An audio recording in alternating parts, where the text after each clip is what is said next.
역대급 화제를 몰고 있는 오징어 게임의 뜻밖의 반응에 화제가 된 상황입니다. 바로 번역의 문제인데요. 번역 중 상당수 부분이 오역이 된 것인데요.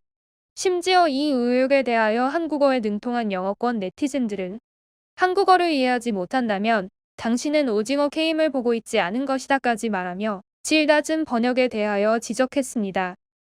이런 상황이 해외 누리꾼들에게 전해지자 내가 만약 한국인이었으면 이 작품을 온전히 즐길 수 있었겠지. 이런 엉터리 번역으로 인해 차라리 한국어를 공부 중입니다. 오징어 게임을 계기로 한국 문화에 관심이 생겼어요. 코로나가 잠잠해지면 한국으로 여행을 가보고 싶어요 등의 반응을 보였습니다. 지난 5일 영국 BBC 방송은 영어권 시청자들에게 오징어 게임의 분위기와 등장인물들의 대사가 명확히 전달되지 못했다며 지적했는데요. BBC 방송의 보도에 의하면 한국어를 현지인 수준으로 구사하는 코미디언인 메이어 영민은 자신의 SNS 계정의 오징어 게임 번역에 대해 지적했다고 하는데요. 그는 대사는 훌륭하게 쓰였는데 번역은 정말 엉터리 수준이라며 비판했다고 합니다. 그는 극중 캐릭터성이 뛰어난 한미녀가 등장한 장면에서 예를 들었는데요. 거절하고 말한 장면을 저리 가로 번역된 점에 대하여 극중 갈등 분위기와 한미녀의 캐릭터성이 무너지는 것 같았다고 설명했습니다. 이어서 한미녀가 말한 대사 중 내가 공부를 안 해서 그렇지 머리는 장난 아니야 라는 부분도 영어 자막으로는 난 천재는 아니지만 해낼 수 있어라고 번역된 점도 전혀 와닿지 못한다고 지적했습니다.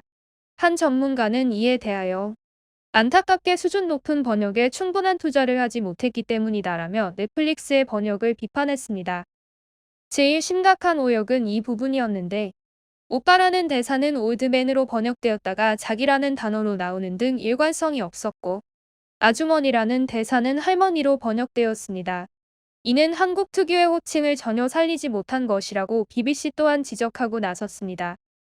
심지어 한국말을 모르는 친구와 같이 보다가 3분마다 저건 다른 뜻이다라며 다시 설명해야 했기 때문에 영화를 제대로 보지 못했다는 댓글도 존재했습니다. 한편 이러한 지적에 논란이 심화되자 넷플릭스 관계자는 한국의 대사의 의미를 명확하게 전달할 수 있는 방법을 심각하게 논의 중이라며 밝혔습니다. 이어서 넷플릭스 측은 시청자들에게 최상의 엔터테인먼트 경험을 제공하고자 지속적으로 노력 중입니다. 영문 자막에 대한 수많은 사람들의 의견을 유심히 경청하고 있다라고 설명했습니다.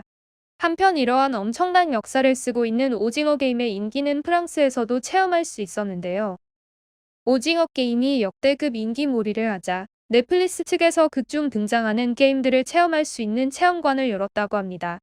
달고나 게임이나 딱지치기 그리고 무궁화 꽃이 피었습니다가 그 대상 중 하나였는데요.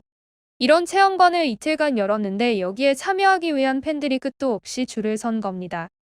심지어 10분간의 게임 참가를 위하여 빗속에서도 5시간 이상 줄을 선 가운데 갑자기 마감이 되어 입장을 못한 사람들은 엄청난 분노를 표했으며 심지어 줄을 선 사람들끼리 몸싸움이 벌어져 경찰도 출동한 것으로 알려졌습니다. 이러한 인기 고공행진에 이어 오징어 게임에 출연한 출연진들고 그야말로 벼락 인기를 맞이하는 중이라고 하는데요. 넷플릭스 관계자에 따르면 오징어 게임 출연진은 오는 6일 미국 MBC 인기 토크쇼 지미 펠런 쇼의 특별 게스트로 나선다고 밝히기도 했습니다. 오징어 게임은 넷플릭스가 공식 서비스되는 모든 국가에서 2위를 기록한 첫 작품입니다. 오징어 게임은 23일 처음으로 플릭스 페트롤 순위 1위의 기염을 턴 이후 13일째 정상에 머물러 있으며 이는 정말 기록적인 인기이기도 합니다. 이는 넷플릭스 주가에도 영향을 미쳤는데요. 2021년 10월 1일 나스닥 종가 기준 넷플릭스의 주가가 사상 최고를 기록한 이유는 오징어 게임의 전 세계적 기록적인 흥행으로 인하여 넷플릭스의 콘텐츠 경쟁력이 입증되면서 투자자들이 몰렸기 때문이라고 블룸버그는 분석하기도 했습니다. 특히 나스닥이 급락하는 중에 넷플릭스만 사상 최고치를 경신한 것은 특히나 의미가 있기도 합니다. 오늘 제가 준비한 소식은 여기까지입니다. 지금까지 시청해 주셔서 감사합니다. 오늘 하루도 좋은 하루 보내시길 바랍니다. 감사합니다.